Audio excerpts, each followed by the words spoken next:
সামনেই জাতীয় সংসদ নির্বাচন। এই নির্বাচনকে কেন্দ্র করে যেমন অনেক দলগুলো নানা ধরনের পায়তারা করছে, ঠিক একইভাবে আওয়ামী লীগও যাতে এটা বানচাল করা যায় নির্বাচনটাকে, তার জন্য 13ই নভেম্বর বৃহস্পতিবারে তারা ঢাকাকে লকডাউন ঘোষণা করেছে তাদের অফিসিয়াল ফেসবুক পেজ আওয়ামী লীগের।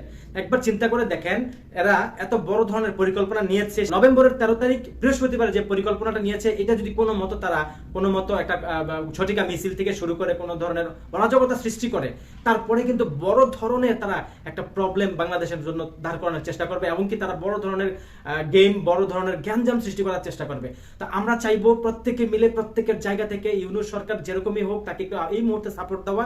ওই দিন আমরা প্রত্যেকের জায়গা থেকে আমরা দেশকে বাঁচানোর জন্য, দেশের মানুষের নিরাপত্তার চেষ্টা করে এবং চেষ্টা করব দেশের মানুষের জানমালের যাতে ক্ষয়ক্ষতি না হয়, সেই লক্ষ্যে আমরা ঢাকার প্রত্যেকটা জায়গায় প্রত্যেক দলের লোকেরা চুপ করে বসে থাকবেন। যেখানে আওয়ামী লীগের সাইনবোর্ড বা আওয়ামী লীগের ব্যানার দেখবেন, যেখানে ঝটিকা মিছিলের চেষ্টা করবে, যেখানেই আওয়ামী লীগ সংঘবদ্ধ জামাতের চেষ্টা করবে, সেখানেই আপনারা প্রতিহত করবেন, উত্তম মাধ্যম দিয়ে থানায় দিবেন। আপনার ওইখান থেকে যদি থানায় দিতে দেরি হয়, সাথে সাথে আপনার 999-এ ফোন দিবেন এবং সেনাবাহিনীকে জানিয়ে দিবেন।